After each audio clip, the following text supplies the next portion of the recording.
Welcome to meeting number 30 of the House of Commons Standing Committee on Procedure and House Affairs. Pursuant to Standing Order 108 sub 3, the committee is meeting on its study of the current state of civic resilience in Canada and later in camera on its study on the challenges regarding special ballot voting. Before I continue, I'd ask all in-person participants to consult the guidelines written on the cards on the table. These measures are in place to help prevent audio and feedback incidents and to protect the health and safety of all participants, especially our interpreters. There's a QR code. Watch the video for a short awareness video. I would like to make a few comments for the benefit of members. All comments should be addressed to the chair. For members in the room, if you wish to speak, raise your hand. For members on Zoom, use the raised hand feature, and we will manage the speaking order the best we can. I'd like to welcome our witnesses for today. As an individual, Taylor Owen, Beaverbrook Chair in Media, Ethics and Communications at McGill University. Heidi Tworek, Director, Center for the Study of Democratic Institutions, University of British Columbia. And from Equal Voice, Lindsay Brumwell, Interim Executive Director. Each witness will have 5 minutes to deliver their opening remarks, and we'll go to Professor Tworek for 5 minutes, please. Well, thank you so much for inviting me to appear before this committee. I'm Heidi Tworek, Canada Research Chair and Professor at the University of British Columbia in Vancouver, where I direct the Centre for the Study of Democratic Institutions. We focus on platforms and media, including examining online abuse and harassment, elections, and health communications in Canada and globally. While some of our research indicates comparatively high trust in electoral institutions in Canada, I will focus today on two broader challenges to our democracy: online harassment, and generative AI. First, online harassment of public officials and politicians has become an increasing problem. I began looking at the online abuse of political candidates in the 2019 federal election. Since then, our work has examined many groups of public officials and professionals, including health communicators, journalists, and academics. Now, by harassment, I mean intimidation such as death threats or identity-based insults, not rigorous and vigorous democratic debate over important issues that could, for example, include swear words because people feel so strongly. But I'm sorry to report that harassment is worsening, and its effects are very real. In Quebec, for example, 741 of the province's 8,000 local politicians have resigned since 2021. That is almost 10%, and many of them cited online harassment as a reason. 63% of local politicians surveyed by Canadian Municipal Barometer in 2025 had experienced harassment. 63%. Online abuse and harassment also silence public officials. Any emergency, whether COVID or wildfires, puts officials into the spotlight. Abuse swiftly follows. Some public agencies are now reluctant to put forward spokespeople at all. Without intervention, this can become a vicious spiral of silence, where institutions and public officials say less because they fear harassment, thus lessening the quality of our public democratic debate and undermining resilience. Second, generative AI has supercharged such problems. It lowers the barrier to creating massive volumes of fraud, scams, impersonation, deepfakes, and other forms of online harassment. This can happen for political, economic, or personal gain, or even nihilistic violence. Canadians' increasing use of GenAI chatbots creates new vulnerabilities. Many GenAI providers privilege, for example, US-based information. And this is even reflected in some tools designed by Canadian institutions to assess the reliability of claims. For example, when I ask such tools questions about health, they privilege answers from the US Centers for Disease Control over information from the Public Health Agency of Canada. A crucial issue here is data voids, which means spaces where there's little or no high-quality information. A study by the Institute for Strategic Dialogue found that when there were data voids, chatbots often in the European Union reproduced Russian state media, even when those sources were banned. This so-called, quote, LLM poisoning enabled foreign actors to inject incorrect material that is then reproduced within chatbots without users' knowledge. So this is a prime space for foreign interference. To address these issues, I offer three main recommendations today. First, the government can use legislation to address chatbots and many of the transparency issues related to the problems I've described, for example, in a revised Online Harms Act. And for full disclosure, I should say I am a member of the reconvened expert group advising the Heritage Ministry on online safety, but we, the experts, will have no part in drafting the final bill. Second, we need to ensure capacity for long-term monitoring across and between elections, rather than just providing short-term grants. I support the establishment of a non-partisan Canadian Democracy Fund, recommended already by so many witnesses. And this could complement British Columbia's proposed Centre of Excellence for Democratic Engagement. But any funds need to ensure long-term research too. Finally, it remains vital to provide accurate information via trusted channels to the multicultural, diverse population of Canada and to prevent data voids. Public institutions need communication strategies built for the 2020s and the chatbot age. Communications are often the first thing to go in a budget crunch. But the cost of poor communications is a weakened democracy. Thank you so much, and I look forward to questions. Thank you so much. We'll now go to Lindsay Brumwell. 5 minutes, please.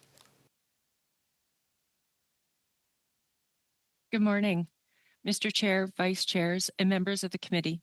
Thank you for the invitation to appear today on behalf of the Equal Voice Foundation.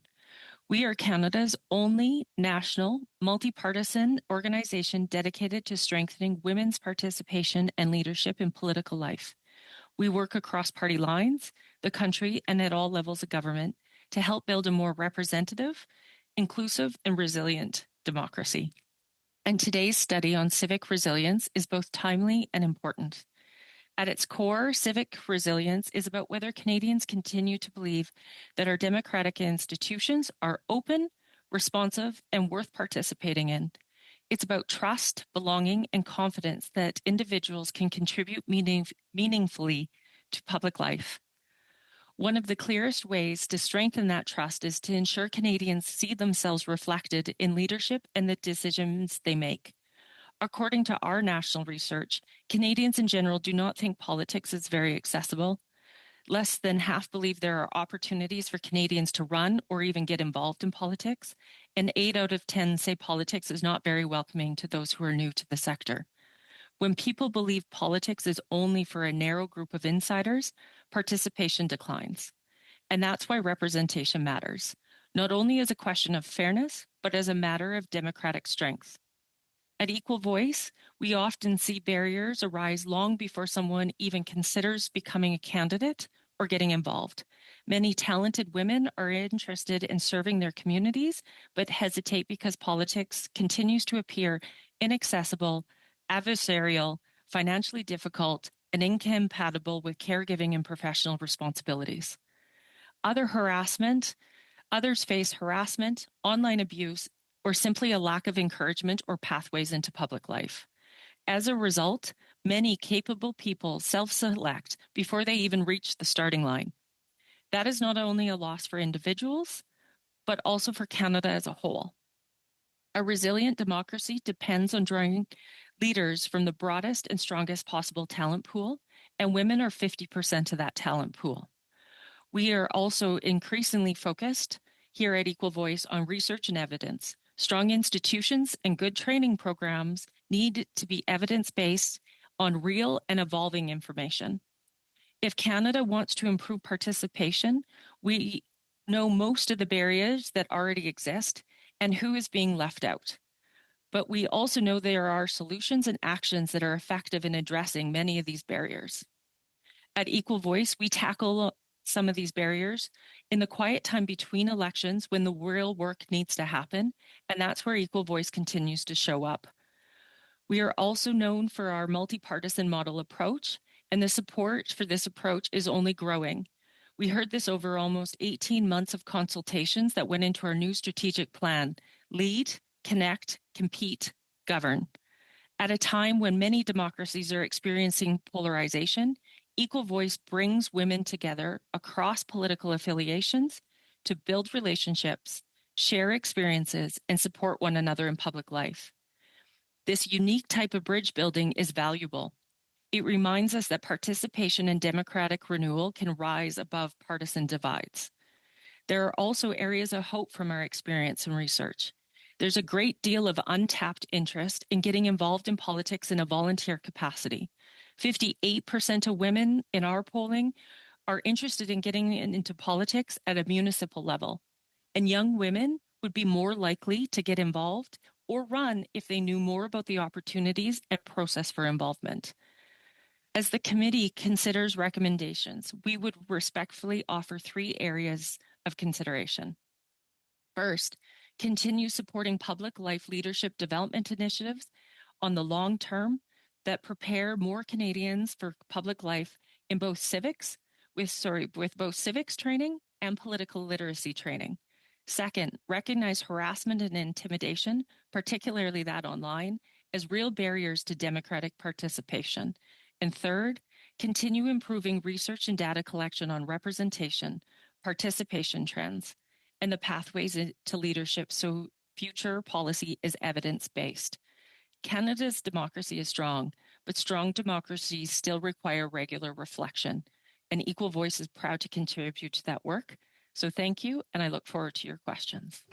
4 minutes, 59 seconds. I appreciate that. We'll go to Professor Owen for 5 minutes, please. Impressive. Thank you, Chair. 2 days ago, our researchers at the Canadian Digital Media Research Network published a report on a network of 20 YouTube channels with nearly 40 million views, targeting Albertan audiences over the past year.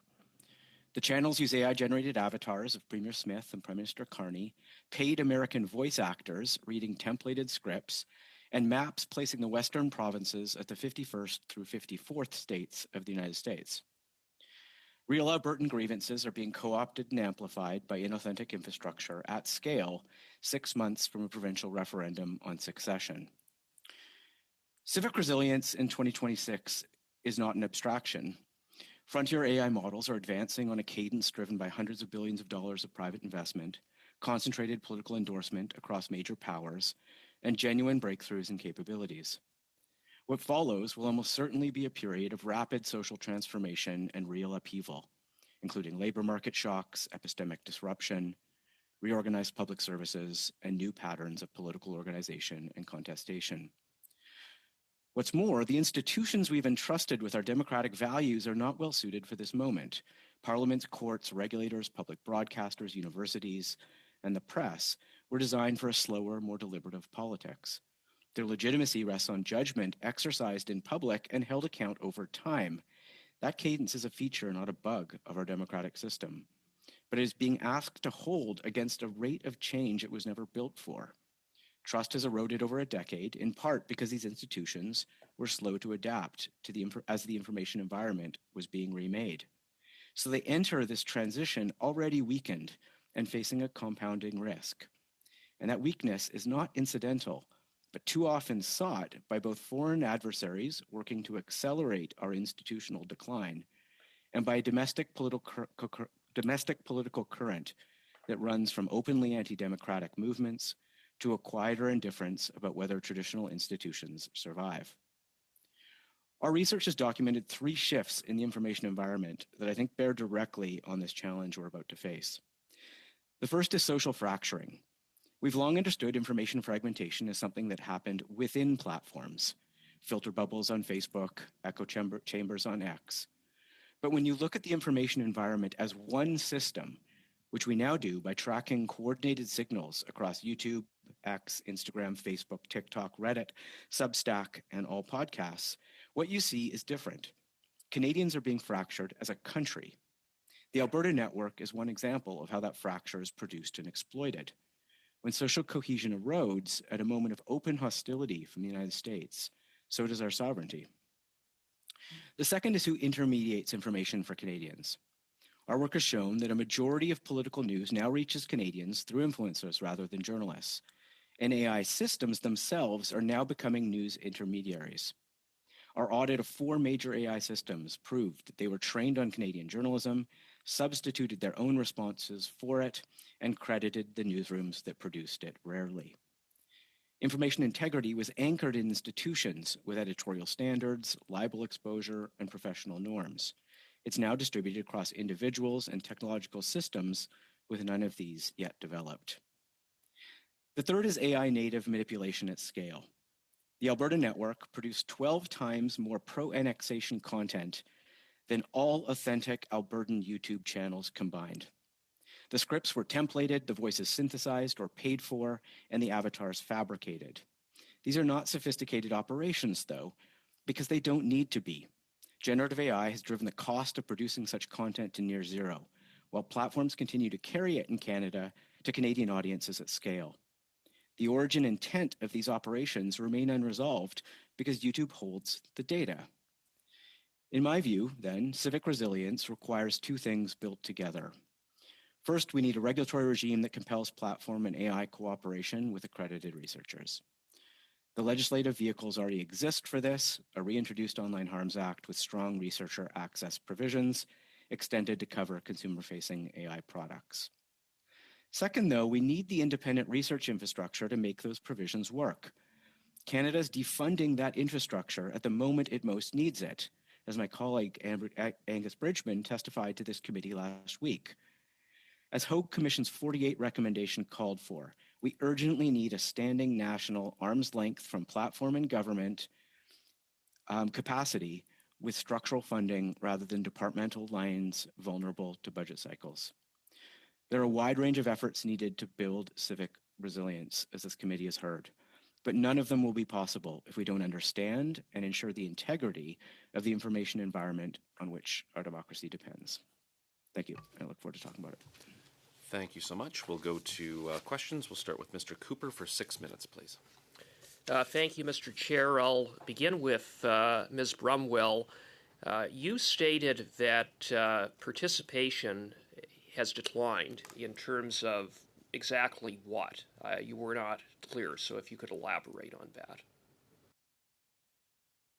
So participation from women candidates, as Heidi, I think, mentioned about the number that are leaving government, as well as those that are not engaging and getting more involved or putting their name forward.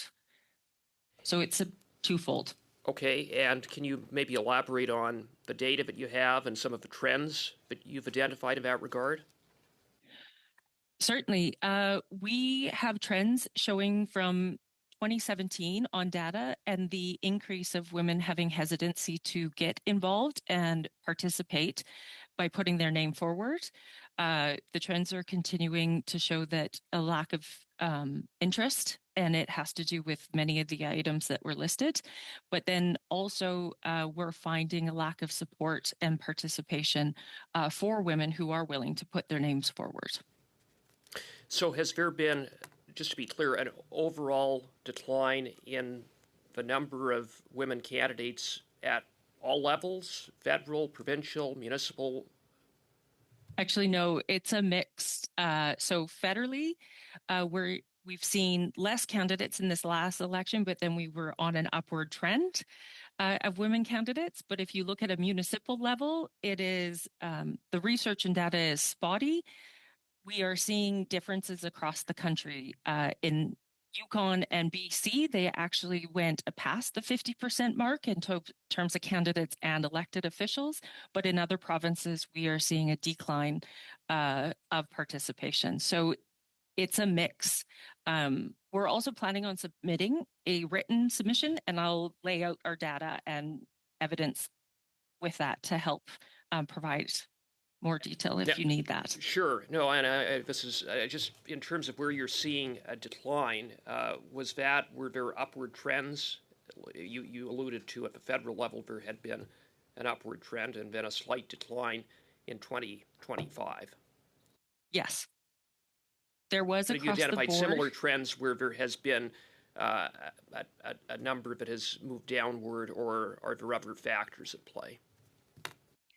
So the reasons are some of the ones that I listed across the board for the decline in where we've been able to gather. But yes, in the last election, we had less women candidates at the federal level across the board, across all political parties. What about in terms of the percentage of women that are getting elected?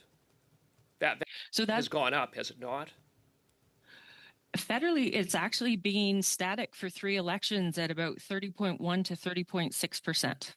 Even after the by-election, it moved from 30.2 to 30.6.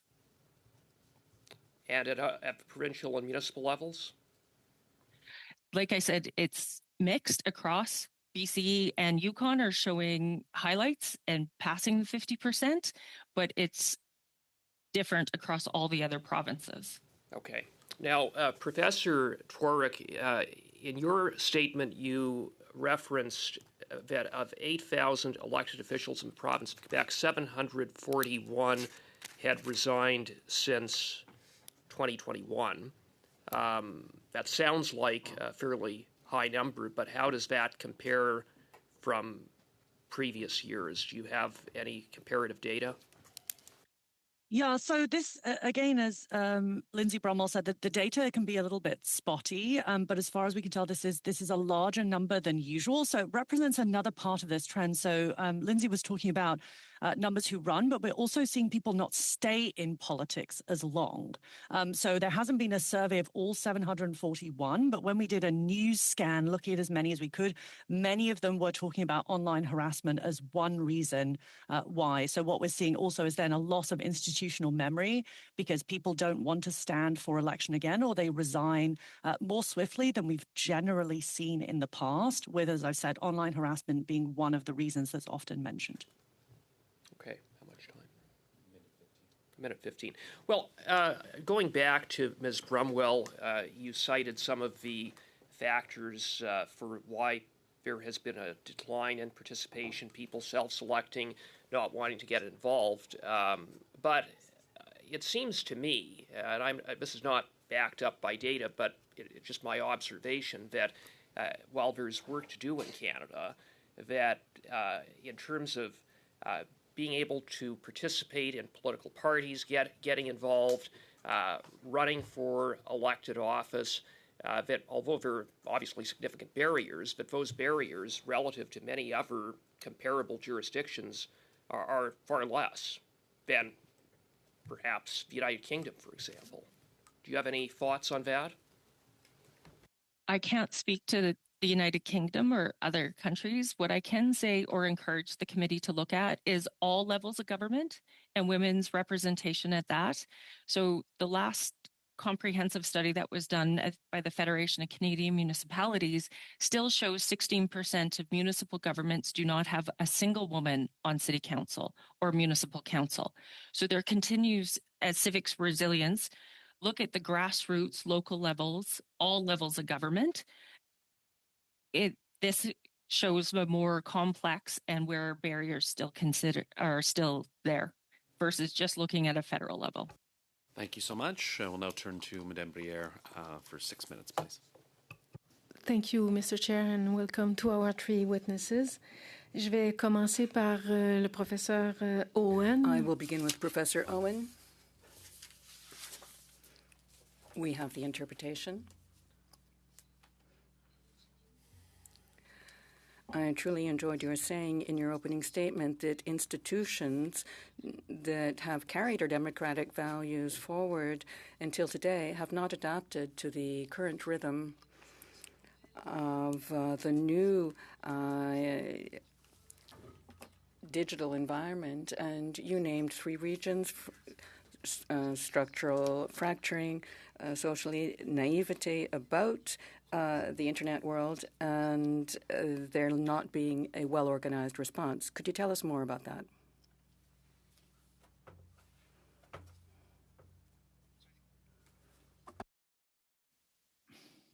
A baseline requirement for our democratic institutions to, I increasingly believe, reimagine what their functions are in our democratic society, not to be too bleak about it, requires them to understand the ecosystem in which they operate.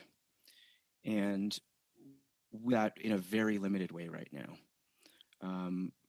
There are primarily research and journalistic and civil society organizations across the country trying very hard to understand a very complex ecosystem and with very limited resources and capacities. The resources are limited because there is just not the funding structure for this kind of work in Canada as exists in other countries. And operationally, because the data needed to understand this ecosystem is largely controlled and hidden from view by the companies that have it. So we on the outside are relegated to a set of unsanctioned research methods that are regularly being disrupted by the companies that do not want us studying this ecosystem with very limited capacity. And that is not the baseline status we want. If even directionally it's true that our journalistic, legal, university, and government institutions are about to go through a fairly rapid transformation, which I personally believe they are. So I think all the things that need to happen to improve our civic resilience, and there are many, and I know this committee's heard from a wide range of like amazing people working in this space doing incredible things. But I do not know how we operate unless we have that baseline understanding of the environment in which Canadians receive information and ensuring that there's a baseline reliability in it. To me, that's a precondition for everything else. And I don't think we're doing that sufficiently right now. Et ça évolue toujours très, très vite. And of course, it continues to evolve rapidly, so it isn't easy to keep pace. Question mark. So I missed the first half of that. Sorry, can you just repeat the question? Sorry, I got the translation and half of your French, but oui. Not together. Je disais que yes, ça évolue aussi toujours it's all très vite. Changing extremely rapidly, so it's not easy to keep pace. And that's the underlying variable here that's changed instrumentally. I mean, the last decade of transformation as we've shifted from legacy information providers to a new set of actors in our social ecosystem, that's been a decade-long plus transition, and we still haven't kept up with that. What's now happening with the creation of AI content, generative AI content, plus the new reliance on AI as an information intermediary itself, as a platform itself, those two phenomena are happening at a radically faster scale than the transition to social media. So I think the problem is amplified. Comme professeur As a professor, Dr. Torek, well, actually, Mr. Owen, you mentioned that the government, in order to put in place measures to improve civic resilience, should invest more money, and should also set up infrastructure supporting research and data gathering. Is that correct?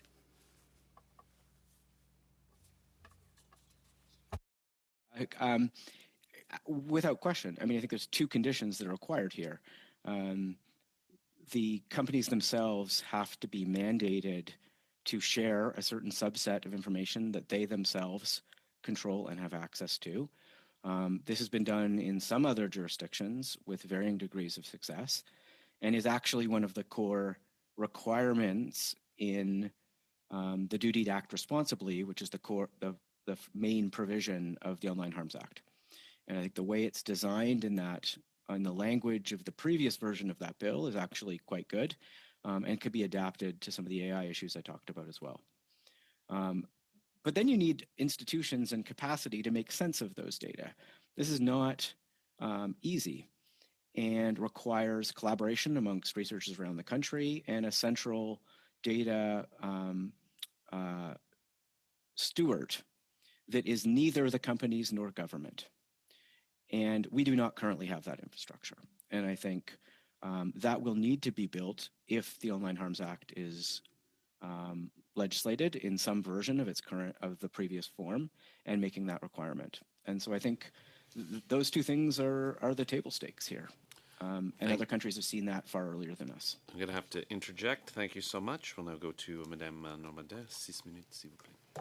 Merci beaucoup. Merci à l'ensemble. Thank you very much, and thank you to all witnesses for being with us. Let me begin with you, Mr. Owen. I understand that in 2024, you published a study regarding reactions to Facebook users when news was banned from Facebook, and you found changes in behavior of the users. People started using screenshots to exchange information rather than relying on the URL links. But you also saw, if I'm not mistaken, Doctor, that you also saw less exchange of information, perhaps due to the fact that people didn't want to be banned from Facebook, so hesitated to share URL links even to non-journalistic sites. I'm not sure if you've got any update, any follow-up on that study.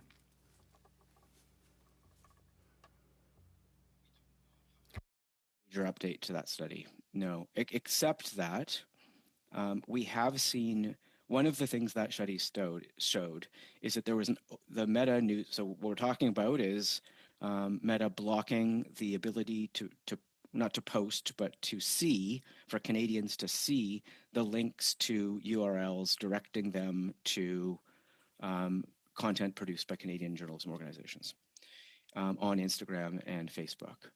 And I think you're right to say an important finding there is that the primary way that was circumvented was, one, posting screenshots of news, to not be posting full links. And I think that opens an interesting question, frankly, for the CRTC, probably not for this committee, of whether that puts Facebook back into scope of the Online News Act. But also, they started relying more and more on content produced by influencers, not journalists. And that was the start of a trend that we've seen accelerate very rapidly. And we have a recent study that shows now that there's more news content created and shared by influencers than there is by journalists in the Canadian ecosystem as a whole now, right? So they've surpassed journalism, in fact, by a magnitude of 2 to 1. So there's two times more content, news content broadly defined, being produced by influencers than there is by journalistic organizations. And that was the case in the last federal election too, at a time when you would think content produced by journalistic organizations was at a premium for citizens. Another major change that's happened though since that study is we've actually seen a shift to news being distributed on other platforms. That was not the case in 2024. We saw an overall decline in total news consumption across the ecosystem when Meta blocked. Now, a lot of that has moved to TikTok. So there has been a real spike in news content being performed on and distributed through TikTok. Merci beaucoup. J'aurais maintenant une question un peu croisée pour Thank you very much. I have a crossover question for Professor Tworek and Ms. Burnwell. Professor Tworek, you mentioned in your opening statement that there is more harassment online of politicians, and you say that more people have just dropped out of politics, about 10% in Quebec and mostly at the municipal level. People have simply dropped out. And Ms. Burnwell, you mentioned that women are more interested in getting involved in politics, but at the municipal level. So that seems contradictory, given that it would be at the municipal level that, I guess, due to the fact that politicians are known personally to citizens, the game is rougher. There's more harassment, manipulation, intimidation. So I'd like to know why they're more interested in getting involved at the municipal level, whereas that also seems to be the most adversarial place for them to do so.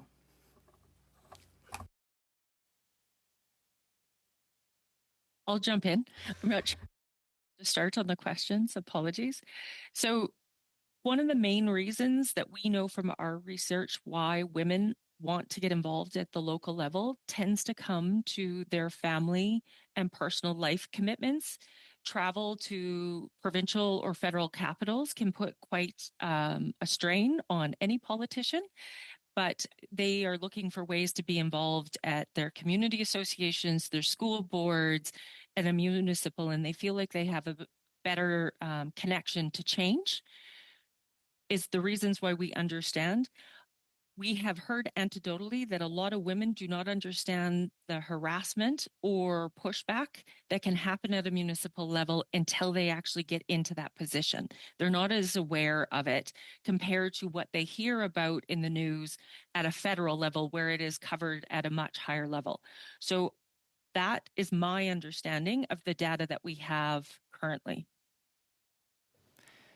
And maybe I'll just add, I'll just add that it's quite difficult to do comparable in terms of numbers, obviously, because there are many more people who are involved at the municipal level. And as we've said several times, the data is spotty, but it's one of the reasons why we wanted to work on this level as well. I would say that what sometimes also happens is that there are young people who are aspiring to get into politics who will work on campaign teams for provincial or federal elections, and they will then see the levels of harassment and decide they don't want to potentially continue in a path they may have already chosen, and sometimes will then move towards a municipal level instead, or indeed they will move into different career paths. So that's just another illustration of how the pipeline is broken, because those who are even interested when they work on campaign teams, they're often the ones tasked with dealing with the harassment in order to shield the candidate. And so they actually end up bearing the brunt of it and therefore don't want to become involved in the first place.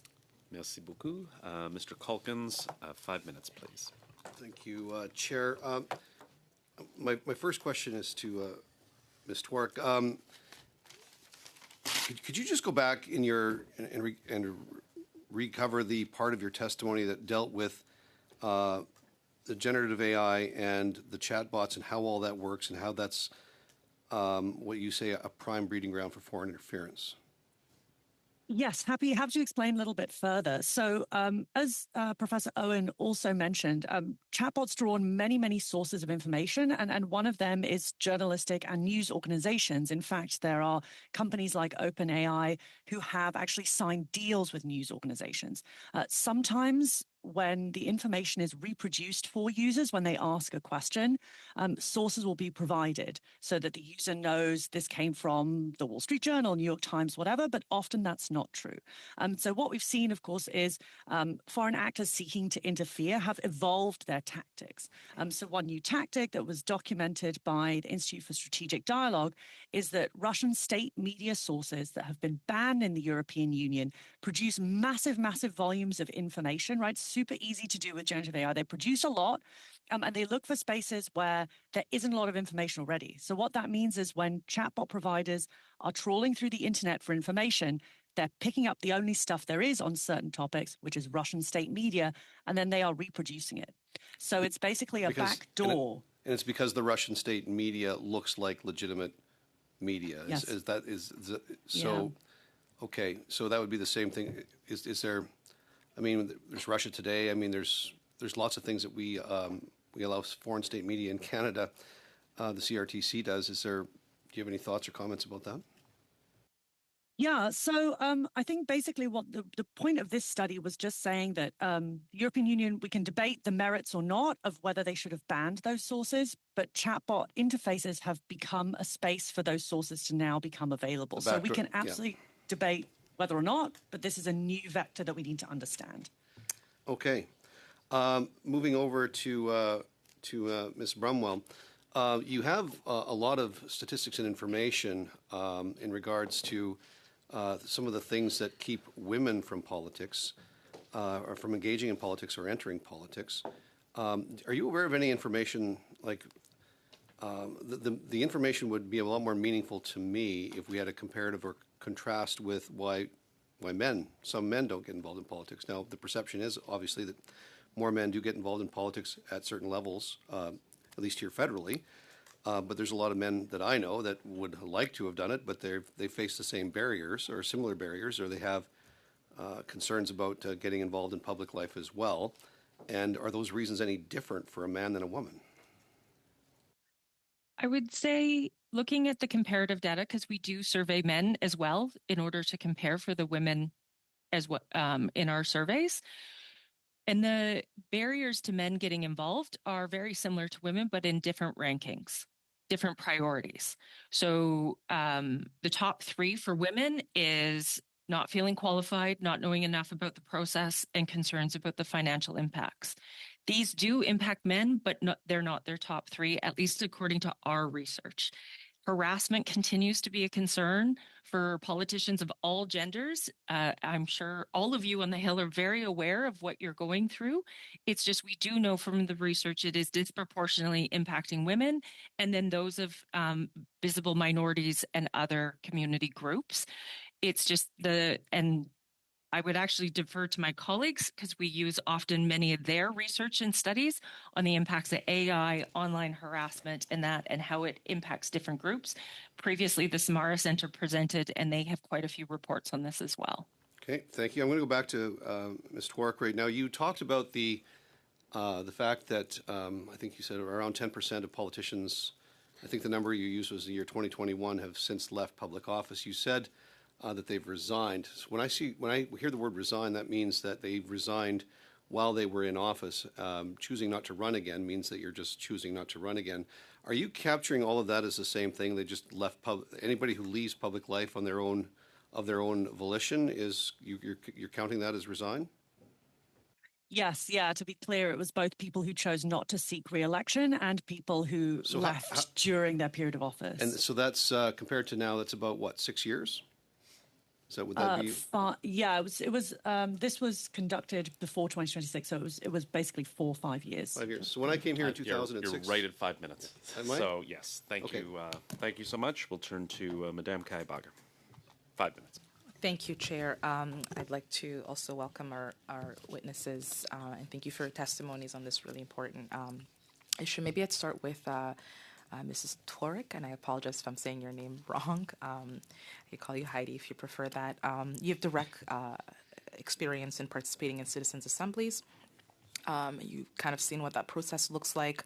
From your experience, what actually makes them work? What tools for rebuilding trust and civic engagement are involved in that? And what would you say are the conditions that have been in place for them to be successful in other places that you basically just want to hear in your experience in participating in citizens' assemblies and how we can use them as a tool to strengthen civic resilience in Canada?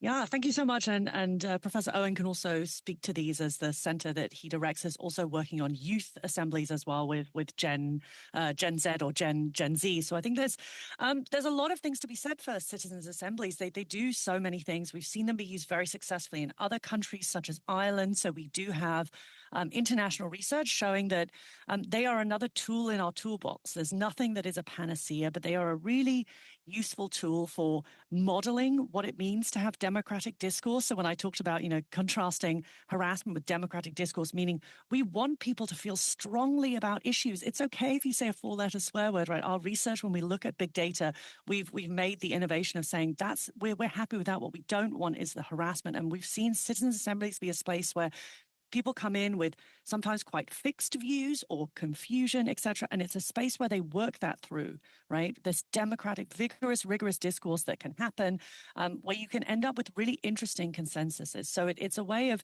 modeling what we can do. It shows the value of that in-person dialogue as well, of meeting over time. And I'd say that all of this goes along with what researchers like Jen Forrester have written about what makes for a space that's a democratic space. And we need something that has repeat engagements where people are a community in some way, where it's bounded, and where they have a common goal. And citizens' assemblies model all of that, whereas social media models basically none of them, right? And that's why we end up with such different results. Maybe, Mr. Taylor, if you could also respond and touch a little bit on that. And I also wanted to hear you on, beyond funds and dollars, what other institutional regulatory culture levers do you think that the government has? Which of those do you think are most underused in the Canadian context, and what more can we do? I mean, actually, I think where Heidi ended there, or where Professor Twark, sorry, Heidi, ended, is really important. That there are multiple ways that Canadians can engage with each other in civil society, and we've defaulted to the worst of them for most of our political discourse, which is having our political discussions via the infrastructure and incentives of social media platforms. And we all know what that has done to our political discourse and ultimately to the strength of our civil society and our civic resilience. I really do believe that these more deliberative forms of civic engagement, there's both a massive appetite for it, citizens want it, and the transformation that occurs that Professor Torek mentioned is real. We've now run, we're doing our 5th of these large-scale citizens' assemblies now, this one with 100 Gen Z Canadians represented from across the country on how they want AI to be developed, being the generation that will live through whatever we allow to be developed. And they are passionate. They've come up with a set of policy proposals that are meaningful. The challenge, though, and this, you said what needs to be added to these things to make them work. The challenge are twofold. One, there is not a meaningful government interlocutor for their findings because the government chose not to participate actively in it. They will be attending the formal presentation, which is great, they're doing that. But assemblies have a real risk of bringing people into a democratic process and then disenfranchising them from it if their findings are not meaningfully engaged. So I do think, and I know you've heard from other people in this committee who've argued for this, of like some form of institutional capacity to do assemblies and to support them and to engage with them as part of the legislative process would be transformative in my view. The second is assemblies only reach a small number of people, the 100 or so that participate in them at great expense. There needs to be ways of expanding that to broader people, and we've been testing different methods of at various moments in assemblies using digital tools to expand their reach and engagement to tens of thousands of people as opposed to dozens of people. And I think those two things together could be transformative. Thank you so much. We will now turn to Madame Normandin. I still owe you from last week, so 3 minutes, please. Merci beaucoup. Thank you very much. A question for both Professors Owen and Forek, and perhaps, Professor Owen, you could speak first. You co-signed an article in 2022 entitled Platform Governance Needs a Global Response, in which you discussed, well, actually you drew a distinction between regulating discourse or speech, which can be better managed by countries one at a time, one within countries, rather than AI that calls for a global approach. So I wonder if this is still relevant, this way of differentiating between online discourse by countries, online speech, and then AI regulations. Is there anything that countries can do together to regulate AI? Well, can they do them best together, or can they do it alone? I mean, there's a lot there, and I always get a little nervous when something from years ago is cited without knowing exactly what that was. However, that being said, look, I think the principle that countries have differing national speech laws, the fact that that makes a global governance regime for content regulations nearly impossible and something we should not be aspiring to, it still stands. And so is the case with AI, frankly, with the outputs of AI-derived speech. What is common across countries, though, is the design of the systems on which they are disseminating and creating speech. And I do think some common, at least regulatory alignment is possible between jurisdictions and probably needed in the face of frankly, the behavior of the American government who are trying to undermine these efforts globally. So I think countries are going to need to at least come into regulatory alignment with one another on the mechanisms they're regulating. And I think those mechanisms, or the objects of those regulations, are both going to be social media companies, as we have previously discussed in the Online Harms Act here, and as other jurisdictions have already built regulatory regimes for, and increasingly also consumer-facing AI products, which are themselves a platform through which content is produced and disseminated. Professor Tworek?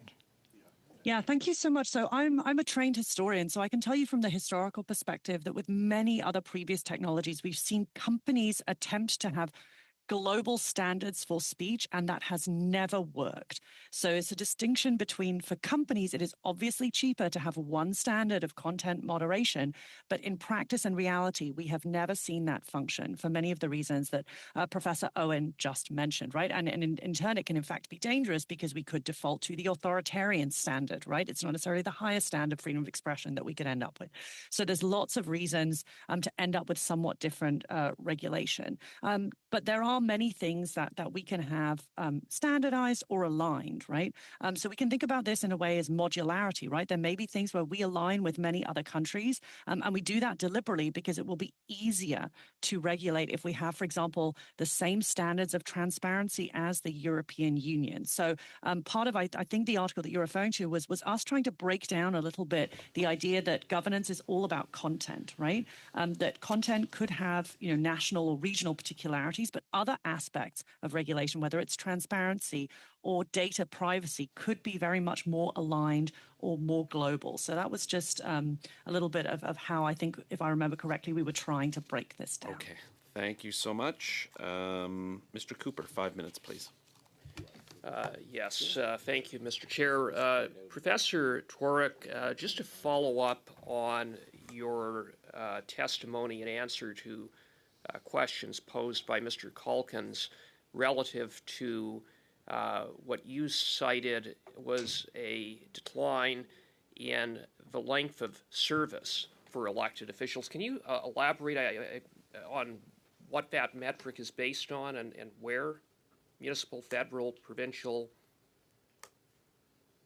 Yes, certainly. So that was just an example statistic from Quebec. So we don't have the same level of granular detail perhaps Lindsay Bromwell does for different provinces in terms of length of service and how that has been changing over time. But we've certainly seen, if we simply look at turnover in a place like Quebec, we've seen more and swifter turnover. But I think this also speaks to something that's worth researching, including for public officials who are in the spotlight, whether we see more turnover there too.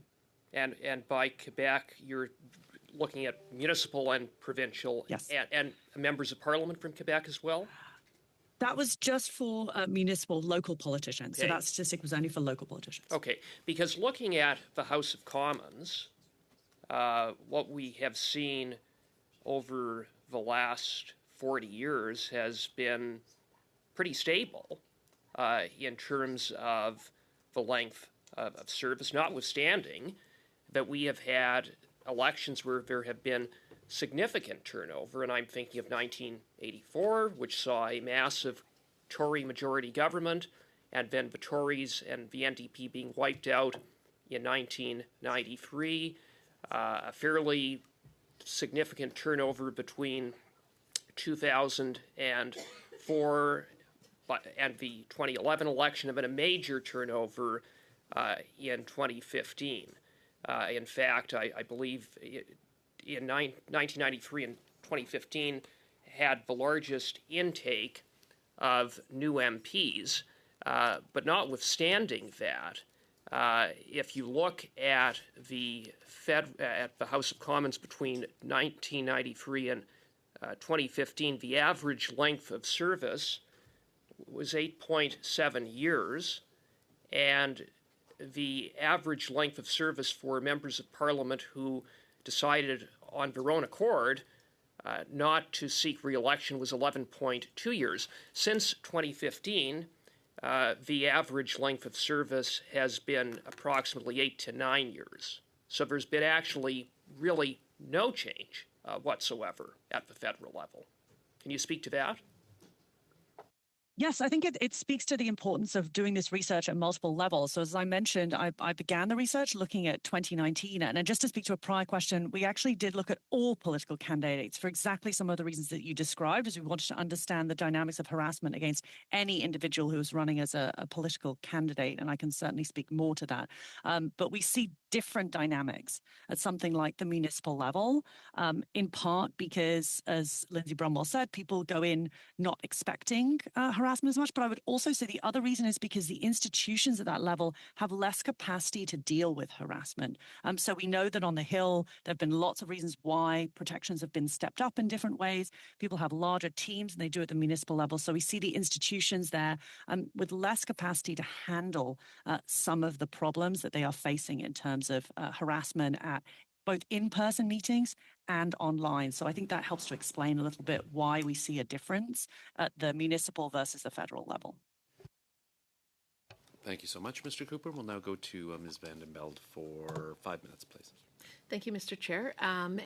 I'd like to go back a little bit on the AI and the algorithms and start with you, Ms. Brumwell, because in the Status of Women Committee, one of the things we heard that a lot of the people programming these algorithms are young and male, and they are, of course, replicating some of their own social biases, including the unconscious biases. Now we have AI. And AI is learning from, and I'm talking specifically about the large language models, where they're learning from what is already online, which would already have those biases in it. And I'm wondering how that impacts, first of all, Ms. Brumwell, women in politics, but I'd like to hear from Mr. Owen as well about what kind of social prejudices and biases might be pre-existing in some of the algorithms and in the AI chatbots. So generally, we know AI impacts women due to the harassment, but unfortunately, I don't have that specific data or research. That's not something that Equal Voice has been able to undertake. I would look to any of the colleagues or your other witnesses to be able to provide clearer or better, more concrete answers on that. What I can tell you in our national research is that it's interesting that young men under the age of 29 in our national polling, as I mentioned, we do comparators. One of the questions we ask is there a role for women to be in political leadership? And the fastest growing group that just says straight out no is young men under the age of 29.